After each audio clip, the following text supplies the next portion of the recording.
Why do interest rates control your life? The answer is simple. Interest rates are the beating heart that drives the entire economy. From 2022 to 2023, the Federal Reserve aggressively raised rates above 5%. By the end of 2022, the policy rate reached 4.25% to 4.50%, with the move above 5% coming in 2023. As a result, mortgage rates skyrocketed, and monthly payments for the same house under the same conditions increased dramatically. Why is this so critical? This slide explains everything. The central bank adjusts the benchmark rate, typically in 0.25% increments. Depending on circumstances, they make larger moves of 0.50% or 0.75%. This is the first stage. Banks adjust mortgage rates and corporate lending rates in tandem. This is the second stage. Policy rate hikes tighten financial conditions, pushing mortgage rates higher. Companies change their capital investment decisions, and individuals adjust home purchases and consumption. This is the third stage. When the cost of capital rises, the hurdle for investment increases and consumption is restrained. This is the transmission mechanism demonstrated by extensive empirical research. This isn't speculation.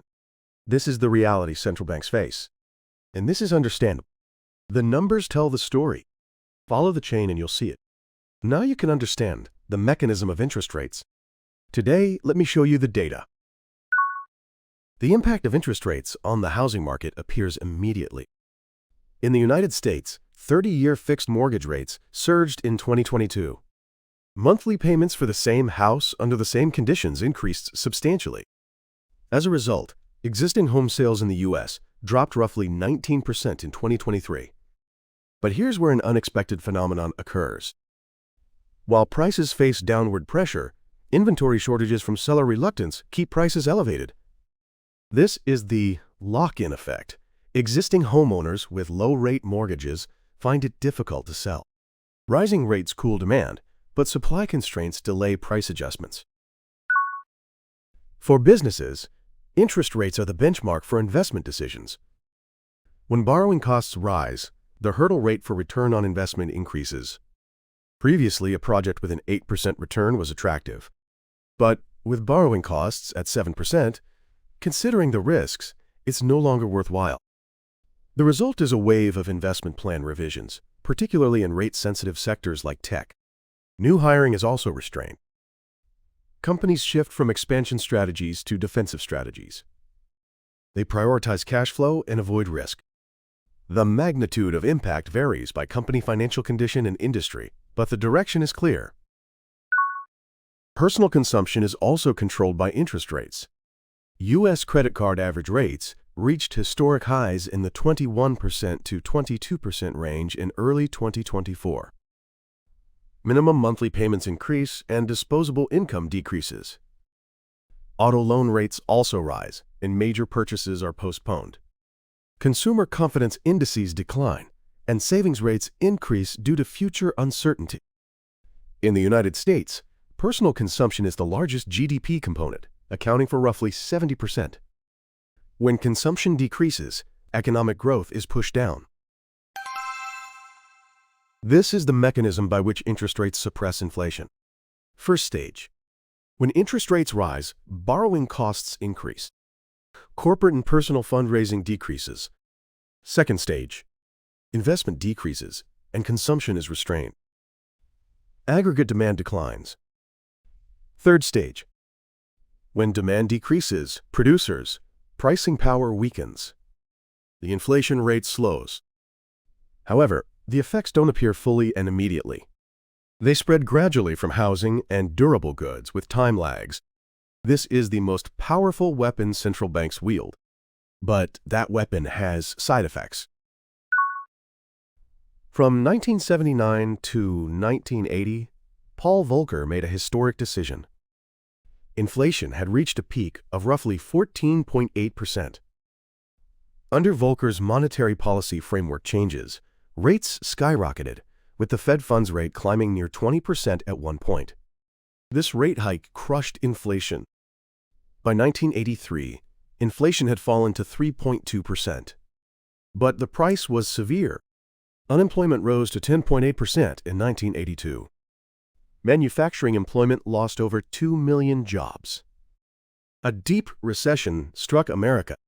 Interest rates suppress inflation, but aggressive rate hikes risk pushing unemployment higher through recession. This is the trade-off central banks face.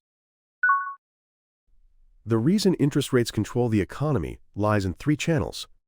First, the direct impact on housing, business, and consumption. Changes in borrowing costs alter investment and consumption. Policy rate hikes increase mortgage rates, raise the hurdle for corporate investment, and credit card rates reach the 22% level. Second, the inflation suppression mechanism. Through demand adjustment, price stability is achieved. Rising rates reduce borrowing, restrain demand, and stabilize prices. Third, the traditional employment trade-off. In Volcker's era, rates near 20% crushed inflation, but unemployment reached 10.8%. However, the 2024 economy presents a new puzzle. The possibility of a soft landing, raising rates without increasing unemployment or collapsing the economy. U.S. real GDP growth in 2023 was a solid 2.5%, with unemployment maintaining historic lows of 3.7% to 3.9%. This may be a phenomenon that overturns conventional economic wisdom. Interest rates are invisible, but represent one of the central variables with strong influence on demand and prices. Now, let's organize today's analysis. Here's the summary. First, the cascading transmission mechanism. The central bank adjusts the benchmark rate, typically in 0.25% increments, with larger moves of 0.50% or 0.75%, depending on circumstances. Banks adjust mortgage rates and corporate lending rates in tandem. The hurdle for corporate investment rises substantially. U.S. existing home sales dropped 19%, but inventory shortages kept prices elevated, and credit card rates at the 22% level restrained consumption. Second, the inflation suppression and employment trade-off. Rising rates increase borrowing costs, investment and consumption decrease, aggregate demand declines. Producers' pricing power weakens, and prices stabilize.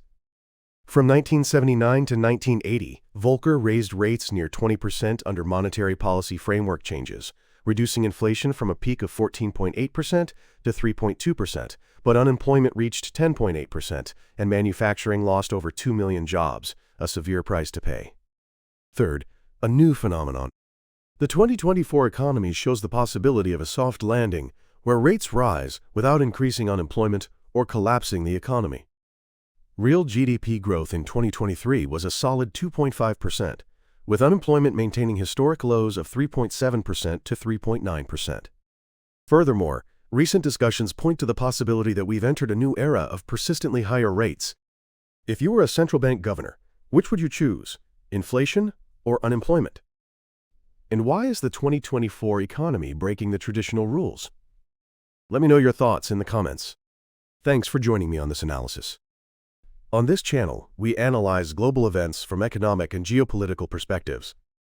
Facts over emotions, mechanisms over opinions, deepening your understanding of the world. Subscribe to the channel and join me next time as we explore economic truth together. Turn on notifications, and with each new analysis published, your economic understanding rises to the next level. I'll see you in the next deep dive.